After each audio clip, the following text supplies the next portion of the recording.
નમસ્કાર દર્શક મિત્રો, બોટાદ દસ્તક ન્યૂઝમાં આપનું હાર્દિક સ્વાગત છે અને હું છું એલડી મકવાણા।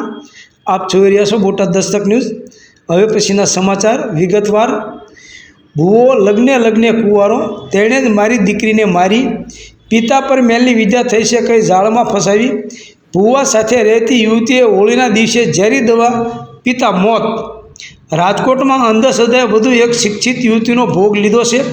શહેરના મવડી વિસ્તારમાં રહેતા ભુવાએ નર્સિંગનો અભ્યાસ કરી ચૂકેલી કોમલ સોલંકી ઉંમર વર્ષ 26 નામની યુવતીને તારા પિતા ઉપર કોઈએ મેલી વિદ્યા કરી છે, તેમનું મૃત્યુ થશે, તેને બચાવવા માટે તારે મારી સાથે આવી વિધિ કરાવવી પડશે, કઈ જાળમાં ફસાવી હતી। બાદમાં યુવતી પરિવારને છોડી આ ભુવા સાથે રહેવા લાગી હતી। દરમિયાન ગત તારીખ 13મીના હોળીના દિવસે ભુવાના ઘરે ઝેરી દવા પી લેતા તેને સારવાર અર્થે સિવિલ હોસ્પિટલમાં ખસેડવામાં આવી હતી, જ્યાં ગઈકાલે 17 માર્ચ તેનું સારવાર દરમિયાન મોત નીપજ્યું હતું। હાલ તાલુકા પોલીસે મૃતદેહ પોસ્ટમોર્ટમ અર્થે ખસેડીને યુવતીને મરવા મજબૂર કરવા બદલ ભુવા કેતન સાગઠિયા સામે ફરિયાદ નોંધવા કાર્યવાહી હાથ ધરી છે। પરિવારનો આક્રોશ છે કે ભુવાએ તેમની દીકરીને મારી નાખી છે। થોડા સમય પહેલાં યુવતીએ આપઘાતનો પ્રયાસ કર્યો હતો અને ત્યારે પણ સુસાઇડ નોટ લખી હતી, જેમાં ભુવો શારીરિક માનસિક ત્રાસ આપતો હોવાનો ઉલ્લેખ કરવામાં આવ્યો હતો।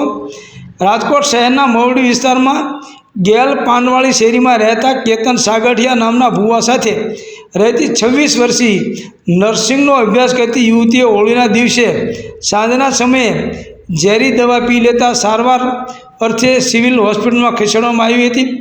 દરમિયાન ગઈકાલે રાત્રિના દમ તોડી દેતા મોત નીપજ્યું હતું અને બનાવ અંગે સિવિલ ચોકીના સ્ટાફે તાલુકા પોલીસને જાણ કરતાં પોલીસે હોસ્પિટલ આવી મૃતદેહ પોસ્ટમોર્ટમ અર્થે ખસેડી જરૂરી કાર્યવાહી હાથ ધરી હતી।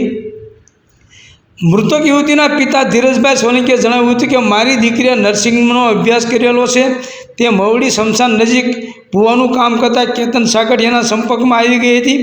આ ભુવાએ મારી દીકરીને જણાવ્યું હતું કે તારા પિતા પર કોઈએ મેલી વિદ્યા કરી દીધી છે, તેનું મોત નીપજવાનું છે, મારી સાથે વિધિ કરાવ તો સારું થઈ જશે। છેલ્લા 1 વર્ષથી મારી દીકરી તેની સાથે રહેવા લાગી હતી। ભુવાને બે પત્ની છે, આમ છતાં મારી દીકરીને ફસાવી છે। તે લગ્ને કુંવારો છે, ખોટા ધંધા કરે છે, દારૂના પણ ધંધા કરે છે અને તે જેલવાસ પણ ભોગવી ચૂક્યો છે। મારી દીકરીને ભુવાએ જ મારી નાખી છે, અમને ન્યાય જોઈએ છે। જ્યારે મૃતકની પિતરાઈ બેન દિવ્યા સોલંકીએ રડતા કહ્યું કે અમારે ન્યાય જોઈએ છે, મારી બેન સાથે બની ગયું છે, હવે બીજા સાથે આવું ન બને તેવું અમે ઈચ્છીએ છીએ।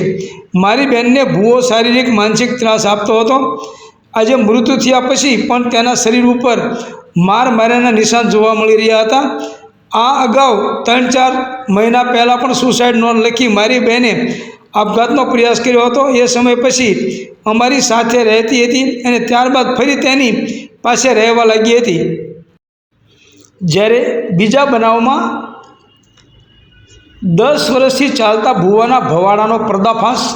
ગઈકાલે 17 માર્ચ રાજકોટના પરિધ્વા મેઇન રોડ પર નવનીત હોલવાળી શેરીમાં મોરારી 3માં મા મસાણી મકાનમાં રહેતો ભુવો મહેશ મંજીવાળા છેલ્લા 10 વર્ષથી લોકોના દુઃખ દર્દ મટાડવાના નામે ₹5100 થી 35,000 સુધીની ફી વસૂલી છેતરપિંડી કરતો હતો, જેનો પર્દાફાશ કરવા વિજ્ઞાન જાથાના જયંત પંડ્યા સહિતની ટીમે મેટોડામાં છટકું ગોઠવ્યું હતું, જ્યાં પતિ પત્નીના ઝઘડાની સમસ્યા દૂર કરવા ભુવાને બેઠક માટે બોલાવવામાં આવ્યો, ત્યારબાદ રંગે હાથ ઝડપી લીધો હતો। ઉલ્લેખનીય છે કે અત્યાર સુધીમાં જાથાએ 1264મું ધતિંગ ખુલ્લું પાડ્યું છે। ઘટના અંગે અગાઉથી જાણ કરેલી હોવાથી મેટોડા પોલીસ મથકનો સ્ટાફ ત્યાં પહોંચી ગયો હતો અને ભુવા ઉપરાંત તેની સાથેના 4 સાગરીતોને મેટોડા પોલીસ મથકે લઈ જવામાં આવ્યા હતા। અહીં ભુવાએ કબૂલાત આપી હતી કે લોકોના દુઃખ દર્દ દૂર કરવા માટે દોરા ધાગા કરવાના નામે ₹5100ની ફી વસૂલતો હતો। જોકે હવે આ તમામ પ્રવૃત્તિ બંધ કરી લોકોની માફી માગું છું। આ વચ્ચે ભુવાનો એક અશ્લીલ વિડીયો પણ સામે આવ્યો હતો।